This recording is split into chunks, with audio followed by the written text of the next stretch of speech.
Vous gardez ou vous vendez Beraldo à la place du Paris Saint-Germain. On sait que le jeune défenseur central brésilien avait des velléités de départ au cours de cet été et forcément l'arrivée de Zabarni n'a que fait que renforcer ça et le journal L'Équipe remet une pièce dans la machine ce matin. Alors Beraldo, pourtant il a du temps de jeu du côté du Paris Saint-Germain. Cette saison, il est tout de même à 492 minutes de jeu, c'est pas mal et l'année dernière c'était 2773 minutes de jeu.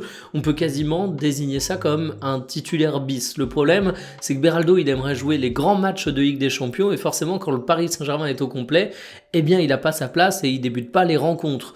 D'ailleurs, avec l'arrivée de Zabarni, avec le retour de Lucas Hernandez qui est souvent présent à gauche, tu peux te dire que forcément Beraldo va reculer un peu dans la hiérarchie, mais ça reste un joueur qui est très apprécié par Luis Enrique. Les supporters se concentre beaucoup sur ses errances défensives et on peut le comprendre, après tout il est défenseur central, mais le coach aime beaucoup ses qualités techniques. Balle au pied, c'est un joueur qui est extrêmement intéressant, qui est encore jeune, qui peut progresser.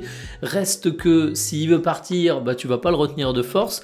Tu peux en plus faire une belle bascule financière, c'est un joueur qui est valorisé à 25 millions d'euros, mais je pense que tu peux même le vendre plus en sachant qu'il a été acheté 20 millions d'euros. Ça peut être une belle opération, tout dépendra de la gestion humaine du joueur.